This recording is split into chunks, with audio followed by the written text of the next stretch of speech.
Good morning, everybody, and welcome to Charlton Live, sponsored by PSF Steel Limited. My name is Louis Mendes. Hope you guys are all well on your Sunday morning. On today's show, then we'll be looking back at yesterday's FA Cup defeat against Chelsea at the Valley. The Addicts knocked out in the third round by 5-1 by the reigning world champions of club football. So a difficult game it was always going to be, and ended up like that. Joining me to look back at that game, first up top right, Sue Gallop. How you doing, Sue? Hi all, I'm all right. I'm actually in quite a positive mood. So considering the scoreline, I feel quite positive still. Well, just because we don't have to play them every week. Yeah. Also, bottom right is Ben Cloak. How you doing, Ben? I'm good, mate. It seems weird. Like 12 hours after the game finishes, we're doing a pod. But being beaten by world club champions is a lot better than being a team from Conference North. So there's some positives there. Yeah, definitely. And Joe Puddyfoot also joins us. Bottom left. How you doing, Joe? Yeah, all good. I'm assuming that we'll wrap up this one in a couple of minutes because I've just been watching the Macclesfield highlights on repeat. So 58 minutes of that will be quite nice to talk about. Yeah, no worries. Excellent stuff. So on today's show, as I said, we'll look back at the game with Chelsea. We'll hear the goals shortly. We're going to hear from the Addicts boss, Nathan Jones, and from Charlton's goal scorer yesterday, Miles Leaburn. As well, we want to hear from you guys in the chat. Morning to everyone who's joined us. Powell says, good first half from the boys, but this match clearly shows our levels to this game. Defence falling apart again once Amari Bell came off. Time to go big and get some quality signings. So, yeah, let us know what you made of yesterday's defeat. You can email us, studio@charltonlive.co.uk. You can tweet us at Charlton Live, or you can do what Powell and many others have done and go into the live chat and give us your thoughts on yesterday's defeat. Just before we hear the goals, Sue, 5-1. I don't know. It felt like it flattered them slightly.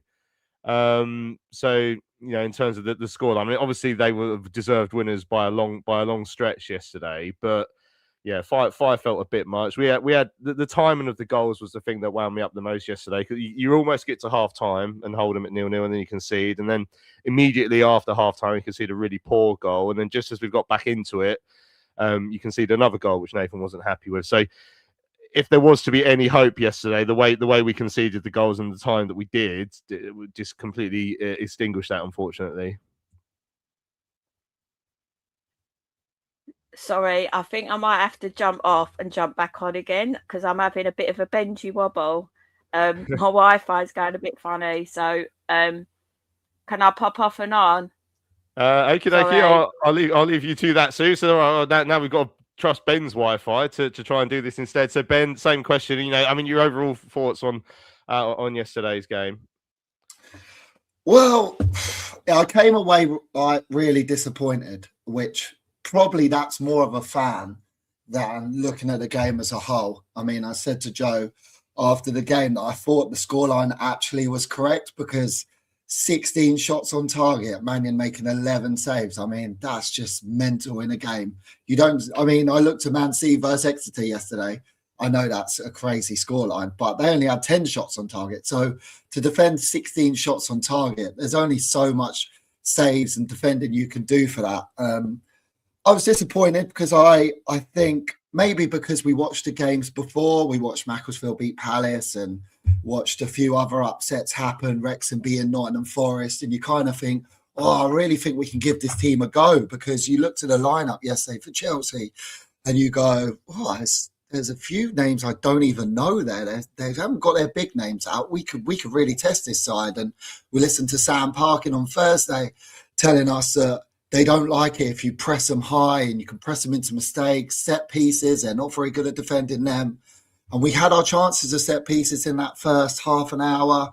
But it just, for my liking, as a fan, I just felt like we sat back way too much. I mean, we just sat in our own area and it was like waiting for them to have their chances. And don't get me wrong, the first goal, amazing finish, such a good strike. Really bad timing to concede it when we did. But I just felt like, well, of course that was coming, because we just sat back and didn't really have the likes of Kelman pushing them about. I thought Leaburn had a good game, but I just felt like pressing, getting in their faces, like what we told by these Chelsea pundits, what they don't like. We kind of let them do what they like to do. And I just felt the goal just kind of felt inevitable. I know it happened just before half-time, but getting half-time 0-0 might have been a different game. But disappointed as a fan, but I think if we look back at it now, we might go, okay, well, we actually structurally did well and stopped them getting a goal for that amount of time and might have bounced on from that. But I was disappointed because I felt like they were there for a little bit more of a taking from us if we would have taken it to them a little bit.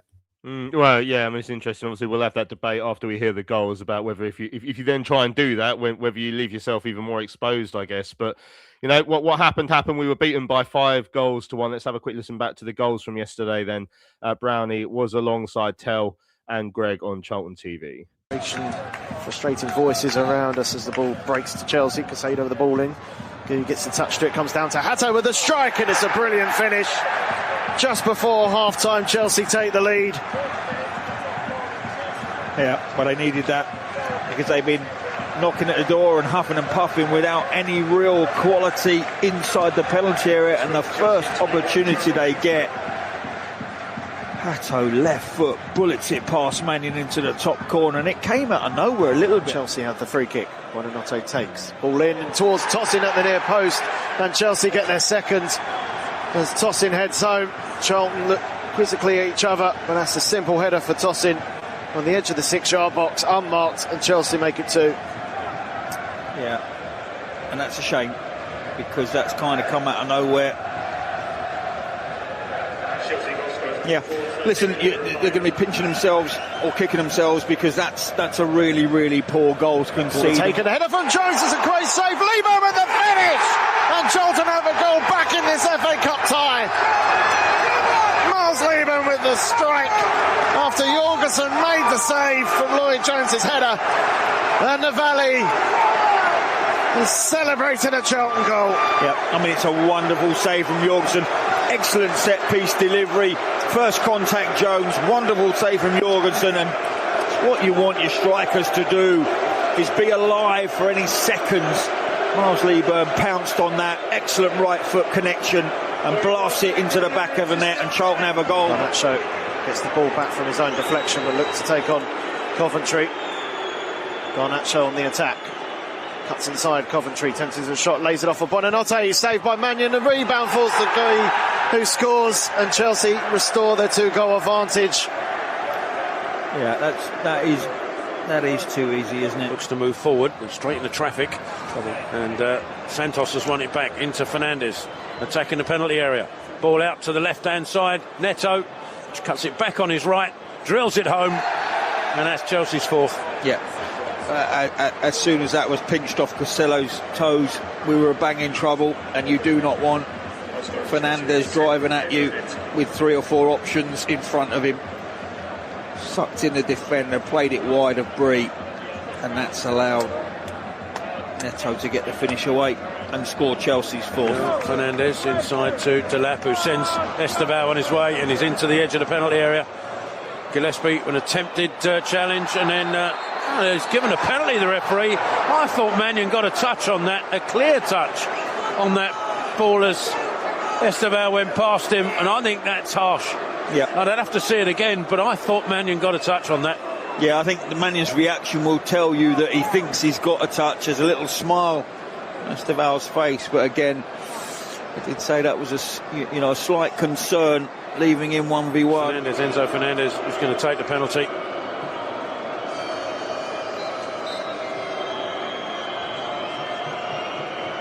Steps up now, goes to Mannion's right, who guessed the right way, but he couldn't get near it. And it is 5, and then the referee then blows the whistle for full time. A really harsh scoreline, that. So there we go. That's the goals from yesterday's 5-1 defeat against Chelsea in the FA Cup. A couple of late goals from the Blues, adding some sparkle to the scoreline for them. For Liam Rosenior in his first game as Chelsea boss, obviously a lot of attention on him and on them yesterday, Sue. But I mean, what did you make of our performance overall? I felt like we actually, I mean, it was always going to be a tough ask, wasn't it? Because the gulf between like our side and theirs in terms of not just like financially, but just like the quality and stuff. And I felt like we actually matched them at certain points in the game. I think the fact that it took them as long as it did for them to score their first goal showed how well we were playing. And I think they were a little bit probably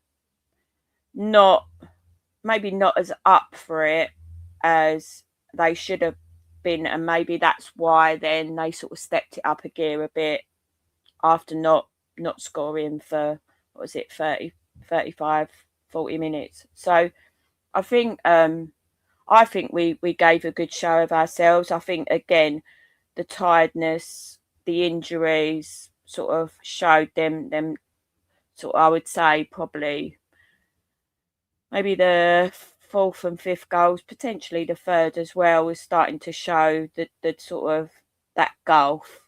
But I felt like we held our own quite well at points, and I don't think there's nothing for us to be ashamed of in that performance, and we just need to take the positives out of it into next Saturday's game. Because if I'm honest, I say every season, the focus always needs to be the league. As lovely as it is to play in the FA Cup and have a cup run, our bread and butter is the league. So just use those positives from yesterday and move on. Yeah, I mean, there was that one moment then, Joe, after we got the goal back through Miles Leaburn, where, you're just thinking maybe there's a chance to actually turn it into a proper cup tie again. There was a lot of sitting back and sitting in a structure in the first half, which, looked like it might have got us to half time. It was a goal of real quality from Hatto for the first one. Obviously, I mean, the defending for the second one was outrageously bad. You can't be doing that. You couldn't do that in League One, let alone against Chelsea. So that was poor. But when we get that goal back, you think, well, here is a time to try and make something of it. And I thought we'd actually started even before the second goal. We'd had a moment at the start of the second half. You think, right, what's going to happen here? But the third goal absolutely kills you. And that's a frustrating thing for me. Just as it looked like we got back into it, we conceded a goal. And if you hear Nathan speak about the sort of structural issue with the way the goal is conceded and everyone dropping deep into the penalty box and no one sort of hanging around on the edge of the area he's talking about to try and get in the block on the third goal. That was it's just moments. I mean, we talk about moments a lot in the Championship, and you can't be doing those things wrong against a side like Chelsea, because no matter if they're on a poor run of form or they've got a new manager and there's all these things up in the air for them, they've got quality oozing throughout that squad, and you're going to get punished if you don't do your basics. Yeah, I mean, I felt the sitting deep and containing in the first half was bang on, and we're not, because of the gulf between the clubs and the quality they've got, we're not going to be able to press them for 90 minutes without just absolutely tiring ourselves out. I think if we'd have started like that by half time, we'd have been absolutely exhausted, out on our feet and really struggling. And the second half, when we got really up and in their faces, I was thinking, this is the time to go at them. So you've got 15 minutes until you're bringing on new bodies, and you can bring on 5 subs at once if you want, and just bring on half a new team, and just it's a 45-minute slugfest then, and see how you go. But having got ourselves back in at 2-1 after 2 very poor goals, that third one really just knocks the stuffing out of you, and it's a long way back then. I mean, we don't score goals. We know we don't score goals. So, you're then looking at, well, the minimum you got to do is 2 to then put yourself through half an hour more of running around chasing shadows. And then because you're probably not going to do the 3 in the time that you got remaining to win the tie. So I think the goals really did kill any momentum that we had. And you're right. If you watch the replay, you can watch Jones as he's jogging back in, pointing at the edge of the box and shouting to people to go and close down those guys that are sort of steaming in, and nobody does. And Coventry is predisposed, I think, defending out on the wing, which means that the rest of your midfielders then really need to step in. And it's hard though to concentrate. I mean, Coventry is a case in point, a great player, defensively always pretty switched on, and he switched off for both the first 2 goals. He was standing next to Hatto and just ran away from him instead of tracking his man, which he would normally do. And he was marking Tosin and ran in the opposite direction to where his man went for the header. So if you're going to be playing against a team that for that amount of time, and they're going to have that amount of the ball, and they're going to be making that many movements and runs, it's going to be really, really hard to keep your concentration together for those periods of time. And the 3 times that we really did switch off, they really did punish us. And then obviously the added time is just different game all entirely, isn't it? Really, because you're pushing on. Yeah, David says Jason Ewell for a reported £4.75 million in 2001 is our highest signing, whilst Chelsea's squad is worth more than £1 billion. But yet in the first half, at least, it didn't look like there were 31 places between the 2 teams. I mean, it's interesting, Ben, you were talking about the tactics in that first half, because I mean, Nathan obviously, when I spoke to him after, he sort of said, it was different to how we would normally set up.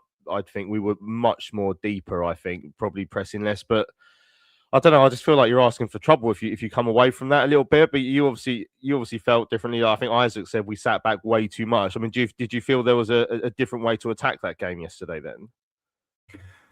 I thought I get like you sit deep with your midfield and defence, and I thought Leaburn was doing well, like hustling and bustling and winning knock-ons and headers and that.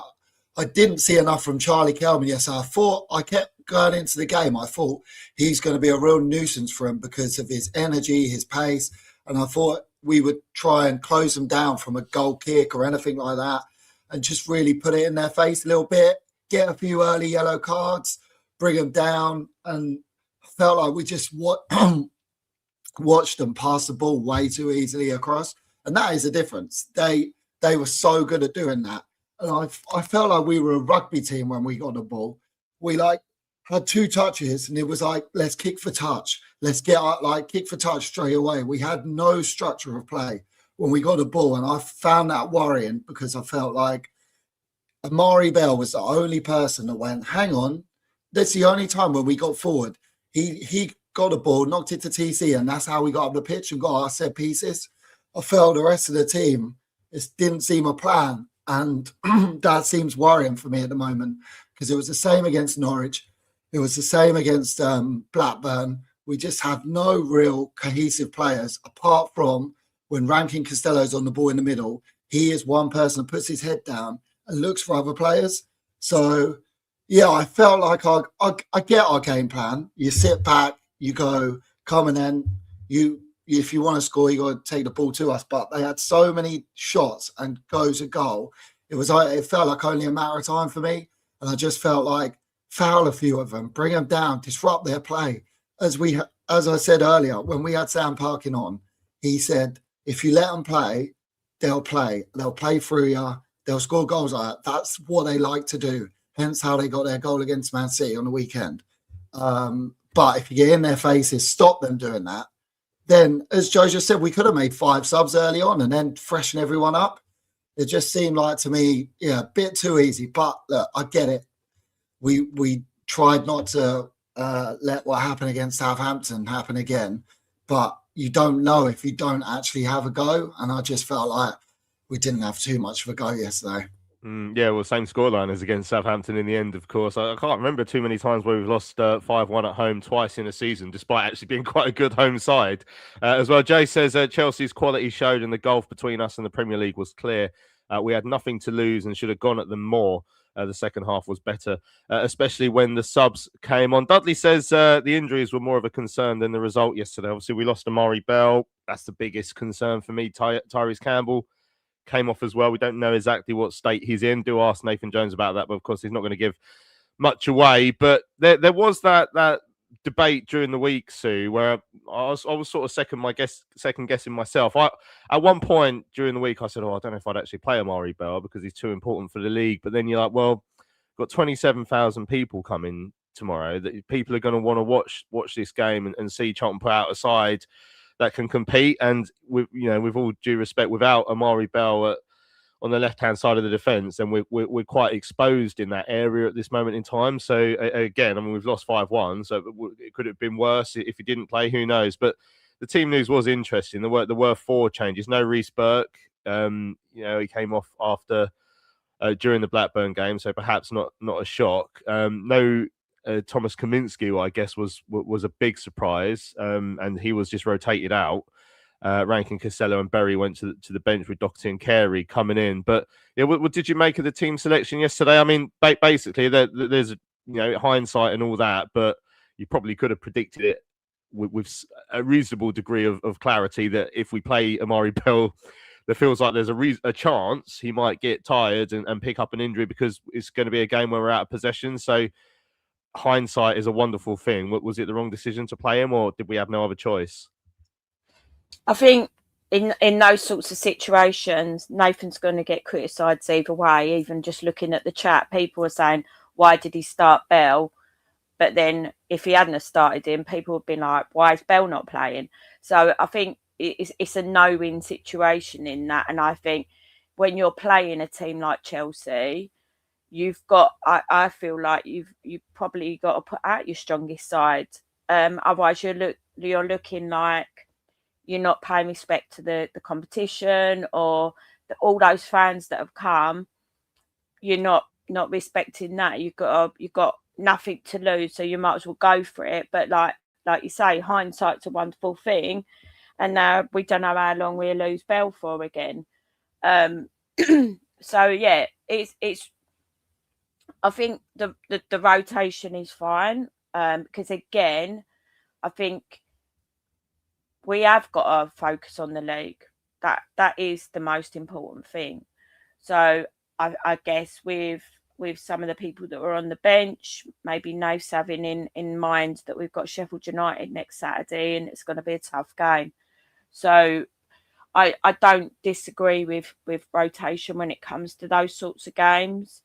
But I think whatever he did, people would see the wrong in it. And that's frustrating for me, because I think we all sit here as fans and say, oh, should have done that, shouldn't have done that. But we're not in that position. And we haven't got a squad like Chelsea that can, how many players must they have in their squad? Like 50? You can't, there's no comparison. So whatever he did, I feel like people would see the wrong in it. And I wasn't against that starting lineup. So I know other people will disagree with me, but it is what it is, isn't it? Yeah, Mark says it was right to play Bell and the strongest team available, but when the game is essentially gone, get the fragile players out. But yet again, Jones's in-game management has let us down. Yeah, Big Dom saying if it's a hamstring injury, you're looking at 3 months. I mean, we don't know that for Bell, because I mean, last time he went off with his hammy was a Coventry game, and he was only about 4 or 5 weeks he was out. But then obviously he's come back, and it's a recurring thing. There's, without going into medical science, because obviously I wouldn't claim to be an expert in that sort of thing, that they have certain amounts of fatigue you can put into a player and their hamstrings and their muscles, and you have to try and find the right balance. But yeah, Woo Woo says last night was basically 3-1 if you ignore added time. But if we're doing that, I think we should ignore the added time at the end of the first half, the first 5 minutes of the second half and the 5 minutes after we scored, and then we won 1-0. But he says about a first team and they competed. What else do you want from a game like that? Ramsey, Burt, Godden coming back, not all doom and gloom. Paul mentioned he saw Rosenior go out of his way to shake TC's hand when he came off. Probably nothing in it. But that felt very Pep Guardiola eyeing someone. I shook Rosenior's hand last night as well. Does that mean I've effectively shaken Tyrese Campbell's hand? So that's big news for me. That is, I don't care. I shook the Chelsea manager's hand. Mark says the biggest disappointment was when we went 2-0 down. We didn't protect our 11 for Sheffield United. Game was gone.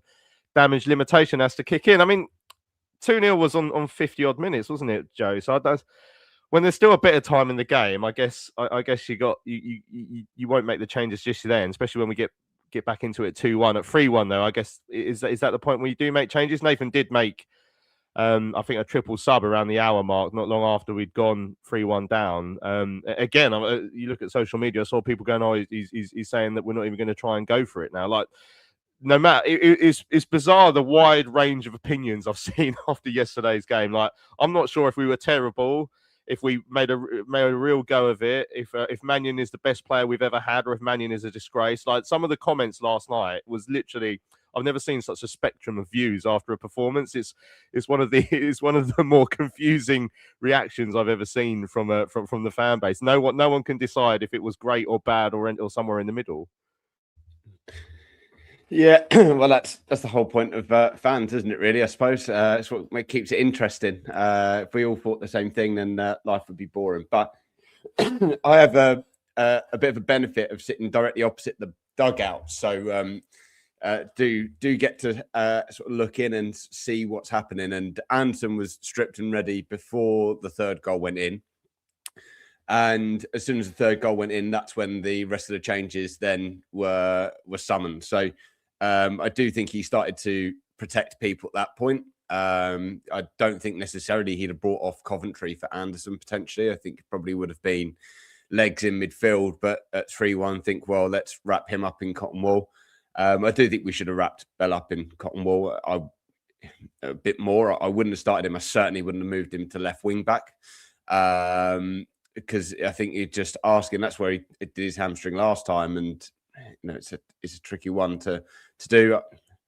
Mannion, I thought he had a very, very good game. I don't think he should have saved anything that went in, and I thought that most of the saves he made were relatively comfortable and routine, apart from the first one, which was flipped over his head. So I don't think you can criticise playing him, but fans are always going to want to do it differently, and you always have the benefit of hindsight. I mean, if we'd have won and there was no injuries, no one would be criticising anything that he did. But when you lose 5-1 and you lose two, fairly big players to structure, then you definitely have the benefit of hindsight, saying we should have changed it a little bit more.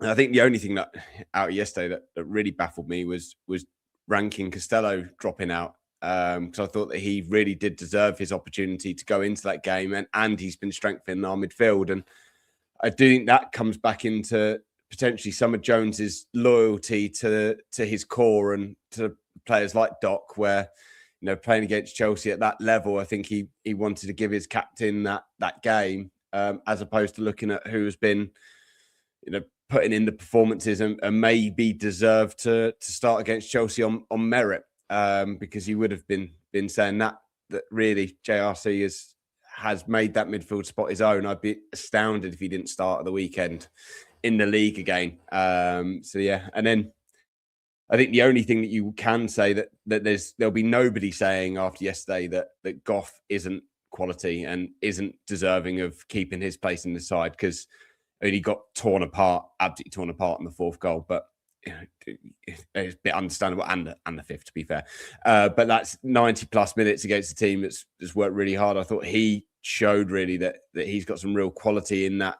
He's got some real quality himself, and as defenders go, he's very, very solid. He looked fairly calm and composed on the ball, and it's a real sort of highlight for me that came out yesterday. And if Rossini was shaking anybody's hand, apart from the fact that he probably knows that TC's a striker playing left back, it would have been Keenan Goff, because he certainly kept them under wraps for the majority of the game. Yeah, Keenan Goff, just 19 years old, only his second start for Charlton, and to play it against Chelsea, what a great day it is for him, despite the result. Before we hear from Nathan Jones, Ben, and read loads of your comments that are coming in, we did have the moment, the Leaburn goal. Again, Miles Leaburn has been running himself into the ground over the last few weeks. We'll hear from him later on in the show, but that was a nice moment to hear a packed Valley. And celebrate, that getting back into the game. It just felt the tie was alive at that point, and 27,000 people cheering a Charlton goal. You don't often see that, so I did enjoy that moment. Yeah, it was a nice moment. Felt like the way that the club set the game up, with all the fireworks and the whole atmosphere leading up into it. I thought the club did a really good job again. I know it kind of was just a third round the FA Cup, then it feels big. We're playing Chelsea. We never get these kind of ties. So, yeah, it was nice. And I thought really nice for Leaburn. He's played really well against Blackburn, especially obviously hitting the bar. And you kind of think, is a goal going to come for him? Because it's his work off the ball lately that he's done so well. And what we've been crying out for him as a striker, a big striker, that's putting himself about and working really well for the team. And I think as the more him and Kelman play together, I think you'll start to see more of a partnership happen there. That's probably what's lacking at the moment because he's winning his head-ons. It's trying to link up with that. But yeah, great header by Lloyd, great save by Jorgensen. You think the chance has gone away, but really good finish to fire it straight back in. And yeah, gave us all a lift. And that's what we like. I've just felt like if we would have got that a little bit earlier, maybe at 1-0, 1-1, to equalise, that would have been huge for us. But yeah, and then unfortunately we've got a habit of scoring and then letting them score straight after, and that happened, didn't it? And it knocked us the wind out of our sails. But as you said, I think if you look at it and think that we got a goal, there was a striker who deserved a goal, gave everyone a bit of a cheer. So yeah, look at the positives there. It was nice to have that after the club did a good job setting it all up yesterday as well. It was a good atmosphere, and it felt Charlton again, didn't it? It felt like 10 years ago. Actually, not 10 years ago, 20 years ago. Again, with the atmosphere and playing against the big side. Yeah, it's scary to think how long ago it is since we were a Premier League side. We're definitely in the 20s now rather than the 10s. It's like when people think the 1970s was only 30 years ago, because it's been like that for me most of my life. And it's like, well, 1970, that was 30 years ago. And now it's like, no, hang on, sorry, that was 50, 55, 56 years ago. Blimey. Right, well, that's a sour note to go into the interview on. It was slightly different yesterday because it was really busy. Normally it's just me, Richard, and a dog interviewing Nathan Jones after the game. But because there were so many people there, they do things slightly differently in the Premier League. They do what's called a radio huddle. So rather than it just being me interviewing Nathan yesterday, it's me and Ian Dantert from TalkSport. But this is what Nathan said to the pair of us after yesterday's game. Your time, obviously disappointing to go out, but how do you reflect on the performance of your boys tonight? Mixed, really, because there's elements of it you want to be really proud of, and then obviously the two late goals really sort of kill the scoreline as such. But look, for the endeavour and the work rate and the game plan, we were in it. And then the goals for us are really, really poor. I mean, the first goal's a great strike. Second goal, schoolboy.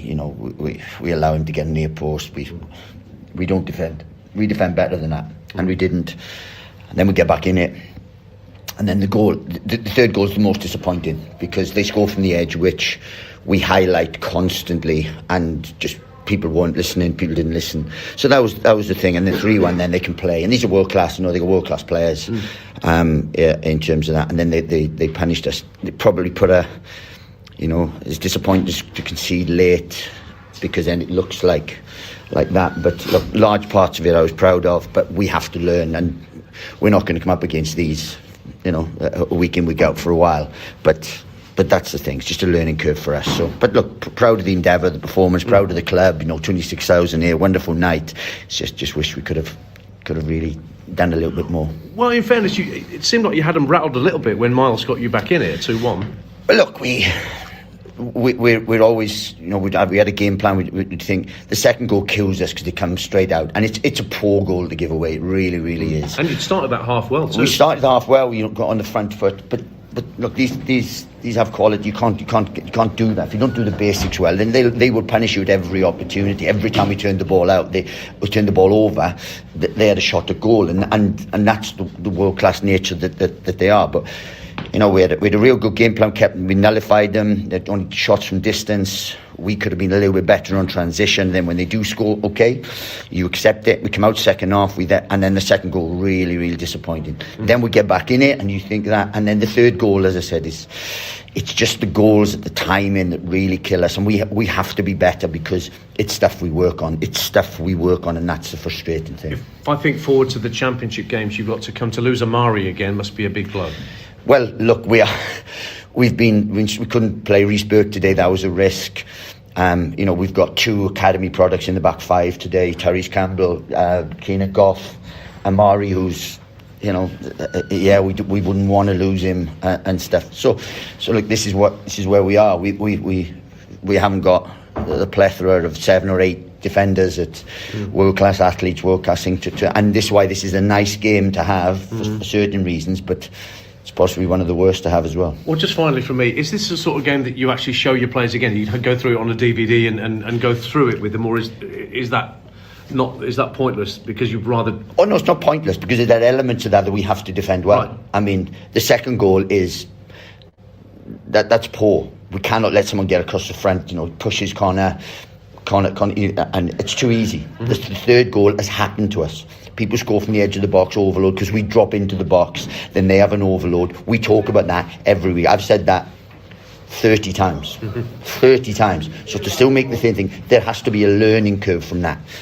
Other stuff, do we get near them? Look, realistically, Championship teams haven't the quality, the athleticism, the technique, the overall world-class players that think. So that's not pointless, but that's a difficult thing to do because we won't come up against that level of opposition. But there's certain things, defending our box, doing the basics, that we have to do well, which we didn't do tonight. That would we have won the game? I don't know, but it would have at least delayed certain elements of that. There's definitely bits you could take from that first half before the goal right on half time, the way you were structured and the way you kept them at bay for that first period. Well, it was slightly different, structured, protect the middle of the pitch, less sort of open, more, because as soon as they go through the gears, if you are open and you are big areas, they will murder you because they're world class, So what we have to do is make sure that we protect the pitch, protect certain areas. It's just, honestly, I'm just so disappointed with the goals. That's the thing, not the endeavour, not what they give me, not necessarily the scoreline. It's the level of the goals, because the key times we let ourselves down and then we never give ourselves a chance. No Thomas Kaminski today. What was the reason? Just rotating it. I thought Will Mannion was excellent. It's really difficult because you want to go as strong as possible to give them a game, but you also are realising that we've been backs to the wall with injuries. We've had real difficult ones, so you want to come through it because, with the greatest respect to this game and to this competition, there's 2 home games coming up that are of greater importance to us than this one. You already mentioned about Amari coming off, TC coming off as well. How are the 2 of them? Well, we hope they're fine. We hope they're good, but we're just going to have to see. PSF Steel Limited is a trade supplier of steel fabrication and erection services to the new build, construction and refurbishment market in southern England. With their unrivaled depth of experience, they excel at providing their customers with high quality and cost-effective steel fabrication solutions. Their customers include national and regional house builders, such as Barratt Homes, Bellway Homes, the Vistry Group and Taylor Wimpey. They pride themselves on their service-based ethos and commitment to customer service excellence, which includes full technical backup and on-site services and support. If you would like more information, go to www.psfsteel.co.uk. That's www.psfsteel.co.uk. Hello fellow addicts, I'm so excited to tell you all about our micropub, the River Ale House. The River Ale House is based in East Greenwich. It has 6 Pub of the Year awards, an ever-changing selection of amazing beer. It's owned by Charlton fans, walkable to the ground in just 20 minutes with buses that go direct to the Valley too. If your matchday routine includes a drink with your friends, you must join your fellow addicts in the River. See you soon. Right, welcome back to Charlton Live. We just heard there from the Addicts boss Nathan Jones following yesterday's 5-1 defeat against Chelsea in the FA Cup. Also, lots of different views on the interviews to go with the performance as well. Spam said it was the most deluded interview he's done as Charlton manager because he said he felt we could have won. But then I think that's Louis Scottman says apart from that little remark, a hypothetical could have won. He actually gave quite a good account there. But there we go. There's different people taking different things from it. Isaac noticed saying that he says we won't be playing them week in, week out yet. And I put my cheeky hat on and said that he was predicting a Chelsea relegation in an explosive interview. That's what the tabloids will go with, isn't it? Mark Drury says, "Am I working for the Sun now?" Yeah, I'll be going through your bins, Mark, just to see what you've been up to over the next few weeks. What did you make of Nathan's views on the game there, Ben? It's interesting, isn't it? So I asked him about Mannion. And he said, it's just rotation with Kaminsky. And as much as you want to put your strongest side out, sometimes you've got to rotate things. And then people were saying, well, what about Amari Bell then? Where's the line that you have to cross? I guess the other question is, if Amari didn't play yesterday, who starts? Obviously, it's Gillespie with TC left wing back. And we saw what happened in the second half at Blackburn against, with all due respect, Blackburn. If you're doing that against Chelsea, what would happen then? Well, again, 2 of Mannion's saves yesterday came in like the space of 5 seconds where he saved it, came to Gillespie, he went to clear it, literally passed it straight to the Chelsea player and then fired it straight at goal.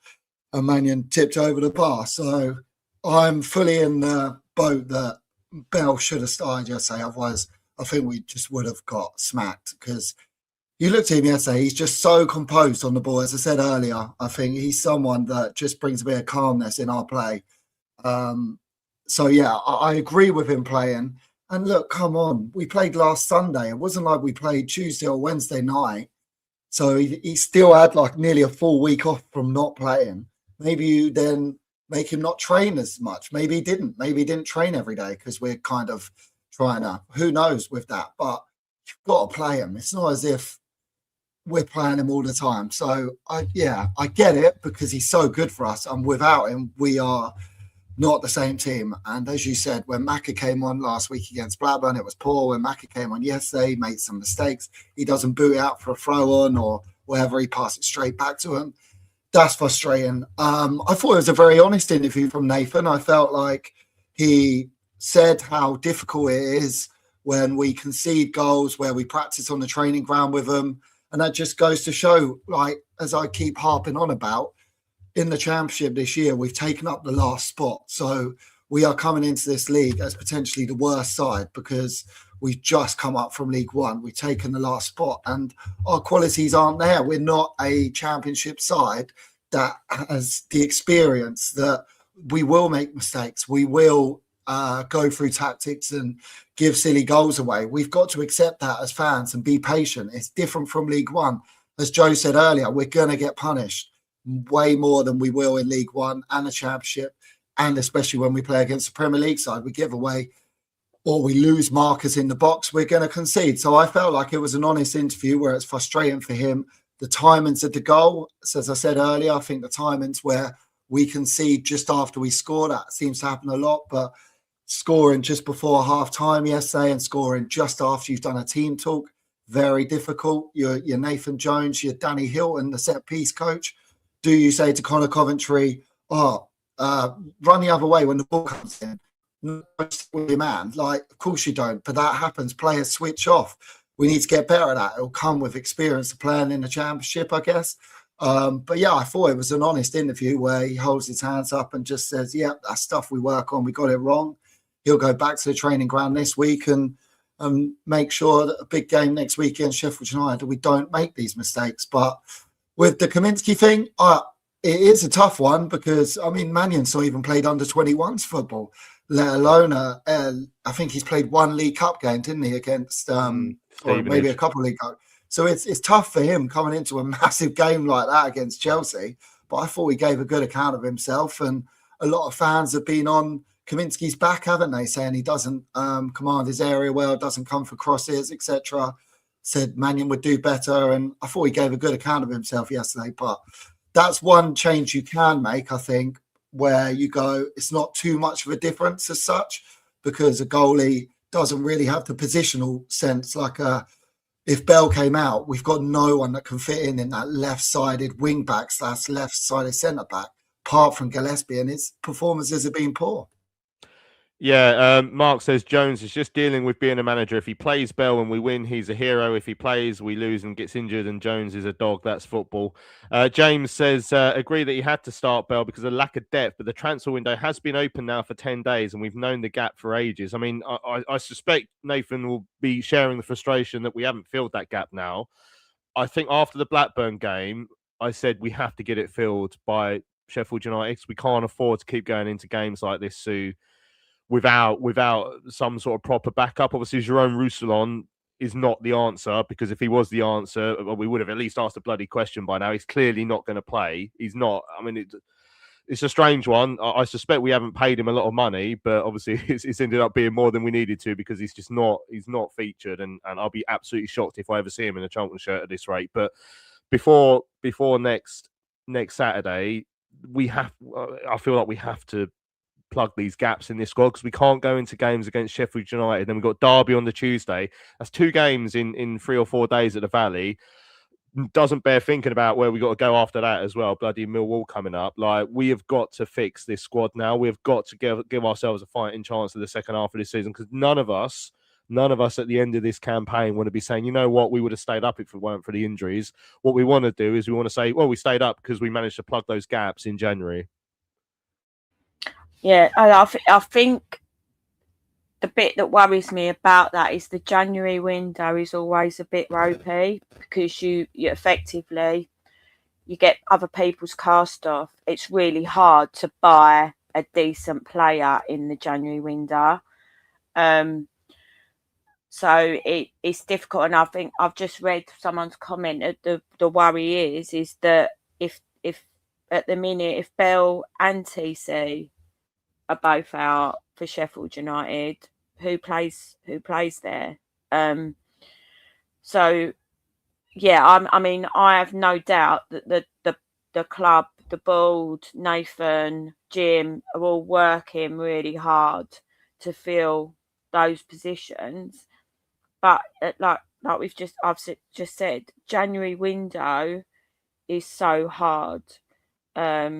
And we know that Nathan doesn't like loan players. He doesn't like getting loans in. So do we take a risk and loan someone from a Prem club?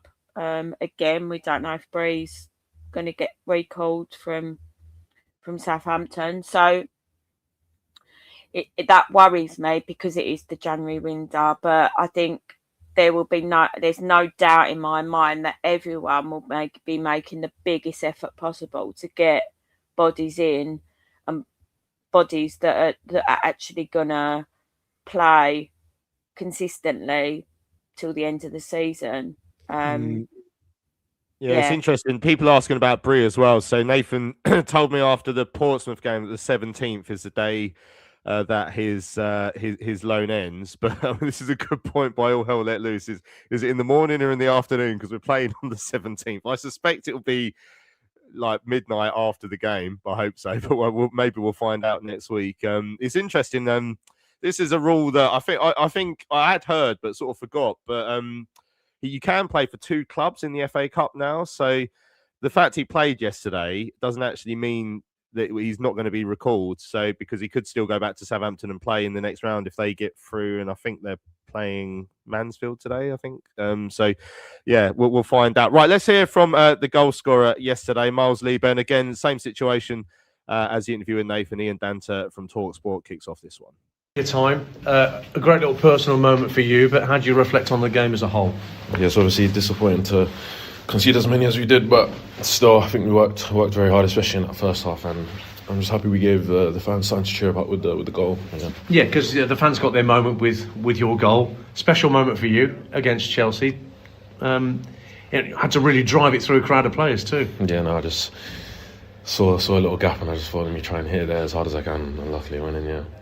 So it's been a season where Charlton slipping down the table, has this playing against this quality of opposition, has this given you food for thought about how you can go about redressing the form that you've been going through just lately?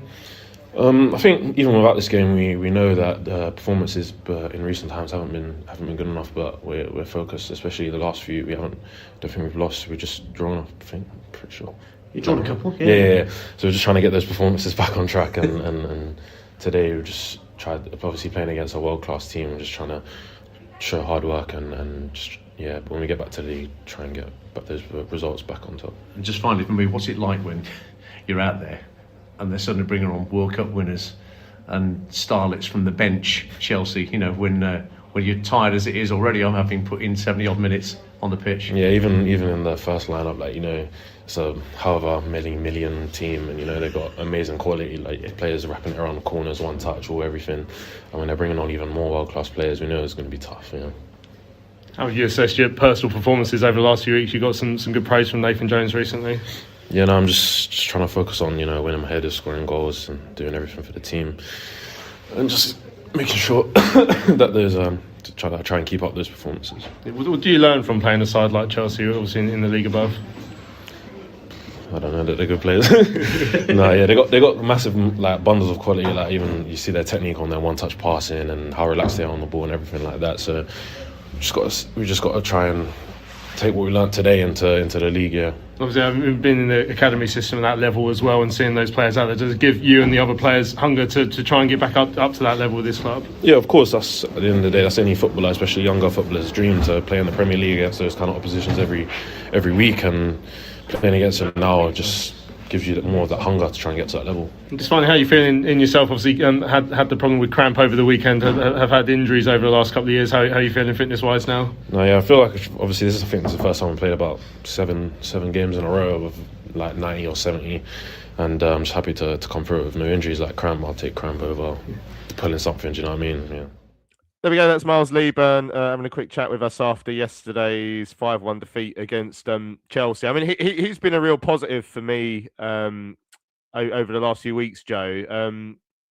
You know, I'm glad he got his goal. I'm glad more so that he says he's feeling fitter. That's obviously big and important for us because most people aren't really. So, you know, the budding partnership between him and Kelman, obviously we didn't see a great deal of it yesterday because of the situation in the game, but in the Championship, if they can get a run together and get a couple of goals, you know, Kelman's 4 goals in 6 before yesterday. Miles has picked up a goal again now. You know, a couple of goals here and there aren't gonna hurt anyone.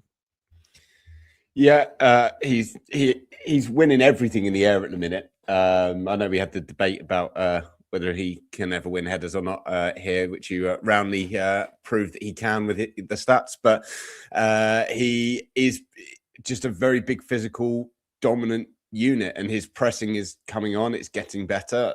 I still want a little bit more on that front, although yesterday I think, I agree with Benji, was the better out of the two. And the moment in the first half as well, where that ball bounced up and their centre half was waiting underneath it, and he didn't hold back. He took the ball, the man, and everything in his path to just let them know he was there. And it's getting that goal will help build his confidence. And there's definitely a player in there. And this run of games, you can see him growing in. And Kelman, it sort of buzzes in and around him so much. You see when the ball goes up, he's just got eyes on Leaburn, not the ball, trying to work out where he's going to nod it down and flick it onto. And again, at defensive set pieces, he gets his head on so many of them and really takes that pressure away. So it's a great partnership that they are striking up. I mean, I do think there's a question of, if you have Gordon and Kelman fit, are they too similar to play together, or does their sort of poacher instinct means that you've got twice as many opportunities to score the goals? But either way, Leaburn, if he keeps on winning the ball the way he is in the air, if he keeps on being this really difficult unit to defend against, then someone's going to have to come and take this shirt off of him. And we all know he was released by Chelsea in his youth career, so getting a goal against him, I'm sure, would have been a nice little moment for him as well. Lovely stuff. Right, let's have a look at a couple of emails that came in. Chrissy said, I'm proud of our club and team. Our players gave it their all. They were playing against top players, and the firework display made the game special. Yeah, I mean, I do enjoy like the special occasion atmospheres you get at the Valley, and that did give both sets of supporters a bit of a lift before the game and started the atmosphere going a bit yesterday. McSquared said, forget about the expected result yesterday. Forget the fact that Chelsea shouldn't have had a penalty at the end. Yeah, we haven't talked about that yet. And Mannion clearly got the ball there, and just as we were threatening to launch a comeback there, he gives away a penalty. The referee, which sort of puts a halt on that. And he says, but Chelsea, forget that Chelsea were far better than us in every department. Our only real concern needs to be the injuries to Bell and Tyrese, as we can't afford to be without them. Without Bell in particular, our defence is significantly weakened, as we don't have anyone to replace him. Even though we gave a decent account of ourselves, the gulf between the two sides was enormous. But for some decent saves and superb blocks, Chelsea could have scored even more goals than they did, even without the pen. All I can hope is that Bell and Tyrese Campbell aren't going to be out for long. But at least in the case of the former, the prospects look far from good, sadly. I mean, yeah, Nathan didn't give much away really in the interview there, but I mean, we've all got eyes. We all saw the way that Amari Bell was coming out of that game yesterday, Sue. It didn't look good, and that is a massive concern for all of us. We got a point. Simon Ryder sent this a few days ago, actually, looking at the championship points. He says the last 10 games have got him worried. So he says historically you need 49 points to stay up. So it depends how far back you go historically. When I go back about 12 years of my stats, and that's a bit lower than that. It's about 44, 45. But, you know, there's been a couple of seasons over the last couple of years where you would have needed a bit more, and there's been some where you need a bit less. But he says he reckons we need about 29 points. So we need to pick up 20 from 21 games, which should be fine.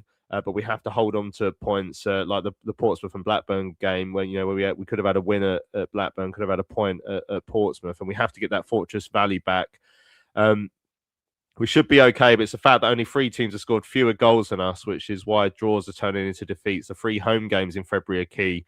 It's still behind Nathan and hopes the January window is good to us. Would love to see us try Apter on the left and TC off the bench as an impact, just to freshen things up. Well, we might see that now over the next few days, because we don't know what sort of shape that Tyrese Campbell is in as well. So, yeah, Cup's gone now, Sue. There is a big task between now and the end of the season, and there's no easy months anymore. I think, ironically, a lot of us eyed up some of those games in the latter part of December around Christmas, where we saw 3 of the sides below us and we took 1 point from 9. That was our chance to really give us a big cushion. Now we haven't done that. So the next few weeks, we just have to start picking up points here and there. Yeah, and I think obviously it's been talked about a lot, because that December run as well was, and again, it just shows that we haven't got that depth in the squad, that we hit at that bad injury run, and players were still coming back. So that's always difficult. I feel like we've got enough about us to get enough points to stay up. And I think, again, Nathan is a manager that will try and motivate that team as much as he can, and organise them as much as he can to get us to stay up. And I think we go back to the beginning of the season, and we all got, including me, really excited about where we might end up because of how well we started. But as we know, this league's a tough league, and anyone's capable of beating anyone. So I think it is going to be really tight. But I feel like we can get out of this rut. And I think that's why I said earlier, if we can take some of that performance from yesterday, the confidence into next week, that could be the start of another little good run. But again, that's if we can strengthen in the squad in this window, which I think is going to be key, really, to how we continue the rest of this season. Yeah, James says we're lucky that Wendy's are obviously already relegated. Oxford and Portsmouth look genuinely rubbish. Like, we're not down. We've got 5-point gap above the relegation zone. Obviously, the injuries are becoming a concern again. But yeah, we're more than capable of doing it. As Paul says, we're 5 points clear, just as much as chance to gain points as anyone else, Ben. I mean, are you feeling confident, Ben, that we'll do it? You know, the next two home games, I feel like we have to get 4 points from them. And we say have to. If we get 0 points from them, it doesn't mean we're relegated. But I feel like 4 points from that would be a big lift for us against Sheffield United, which is a tough game, and Derby, who are, you know, a bit of a funny side on their day.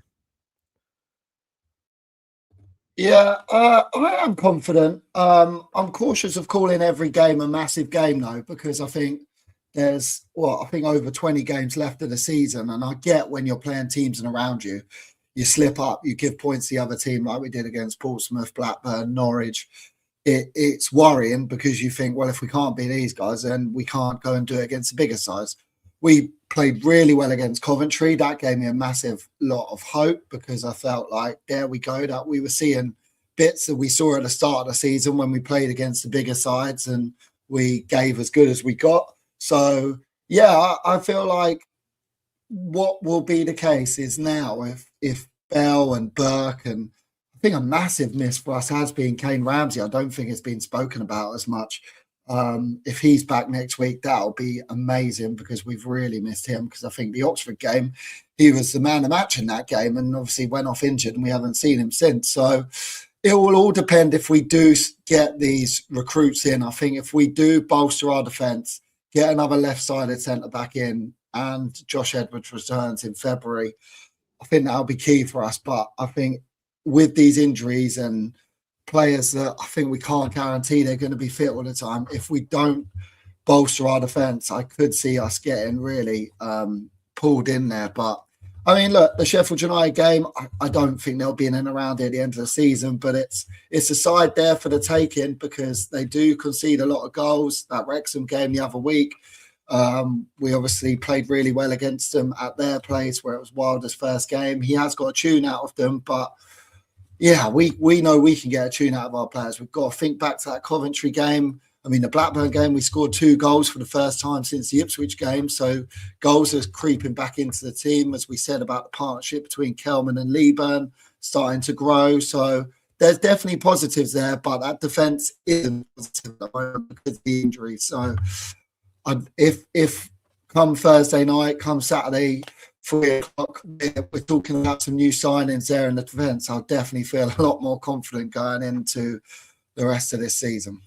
Well, we will see. Let's hope that the Addicts do get some people over the line before next weekend. I'll tell you what, though, that substitute performance from Esteval when he came off the bench yesterday, if that was, I've never seen such a come and get me plea from a player. He's like, come and get me in on loan. I could turn your season around, wasn't it? £30 million, I think they paid on him. So if we give him 30 quid and say, look, we'll give him the game time that you're not giving him at the moment, maybe that will be the one to turn our season around. Right, we'll leave it there.